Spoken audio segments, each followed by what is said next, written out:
Rosh Hashanah Daf Zayin, how's everybody doing? We learned that if you have a firstborn, a bechar, you have to take care of it within the first year.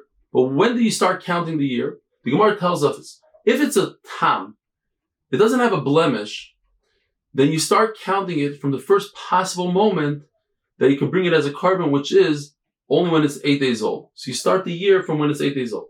But if it has a mum, it has a blemish, and you can eat it as is, and you know that it's not going to be a nafel because you are aware that there was a complete pregnancy, then you count the full year from the day that it's born.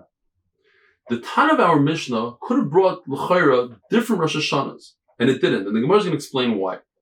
For instance, the first day of Nisan is Rosh Hashanah for all the months. That's when you start counting months. When you say the 12th month refers to Adar, which is 11 months after Nisan. We learn from pasuk in Tanakh, different psukim, that teach us that Nisan is the first of the month. And the reason why the Tana didn't bring it is because the Tana discussed only things that are the beginning of the year and not beginning of months. What about Rosh Hashanah for Yiburim, for leap years? The halacha is that you cannot make a leap year before Rosh Hashanah. You can't decide it before Rosh Hashanah. And only if you're very pressured, the Jews are suppressed, then you can do it immediately after Rosh Hashanah. And the additional month is always the month of Adar. So why isn't it in the Mishnah? Should have said Rosh Hashanah for Yiburim is Rosh Chodesh Nisan. That's the cutoff. And the answer is because we're not talking about the end of something. The Mishnah is only discussing things that are in the beginning. The first day of Nisan is also Rosh Hashanah for Trumas Shkalim. Klal Yisrael brings a masa shekel, and with that money they buy karbanos. And the cutoff is Nisan. When Nisan comes, we start using the new money for the karbanos. The reason why it's not in the Mishnah is because just in case somebody used the old money, he's yaitza. We want to say clear-cut halachas. Yaitza, not yaitza. Over here, yaitza even with the old. If an individual donated money for the karbanos tzibur, we could use that money, and we're not concerned that perhaps he didn't give it with his whole heart. Typically speaking, when a person rents a house, the rent lasts, the lease is for 12 months, like we do today. But if he says specifically, Shana Zu, the year is over Nisan. So if he rented 30 days before Nisan, his lease is over automatically after 30 days. But it has to be a minimum of 30 days because less than that, people don't rent. And the Gemara tells us that people rent, according to this Tana, for the entire winter, and that's why it's over Nisan. But our Tana doesn't bring it because he argues and he says, since it sometimes rains during Nisan, therefore, when you rent a house, it's not just for the winter, it's for 12 months.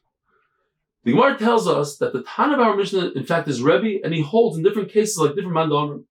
He holds like Reb Shimon when it comes to regalim, and that is that in order to be over on the Isra of Baal Ta'acher, according to Reb Shimon, you need 3 Yom Tovim. But not only that, the first one has to be Pesach, then Shavuos, then Sukkot. It can't just be random Yom Tovim.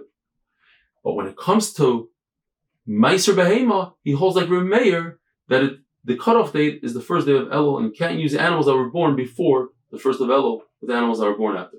Rava says that there are 4 Rosh Hashanahs according to everybody. Just according to Reb Meir, you take off Regalim, and now you're left with 4.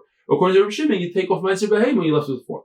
Reb Nachman bar Yitzchok says that the 2 Rosh Hashanahs that are in Nisan are actually considered one because we only consider the whole month. Whatever's in that month is considered one Rosh Hashanah. According to Rav Ashi, we only consider Rosh Chodesh. The fact that the Mishnah doesn't talk about the Rosh Chodesh, the Rosh Hashanah of Omer and She'alechem. What is that? We know that the second day of Pesach, Klal Yisrael brings a carbon Omer, and that allows us to eat from the new crop. By the way, that's halacha even bisman hazeh. You have to wait until that night in order to eat Chodesh. And on Shavuos we bring Shtei Halechem, and that allows in the Beis Hamikdash to use the new crop for all the menachas. So why is that not brought in the Mishnah? The Gemara gives us a number of reasons, different mandamrim. One reason is because the Omer and Shtei Halechem are not a Rosh Chodesh.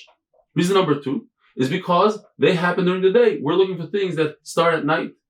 And third reason is because they're Tali B'Maisa. You have to take action. You have to bring the carbon. And we're looking for things that happen automatically. Yovel goes like the Manda Omar that happens by itself on Rosh Hashanah.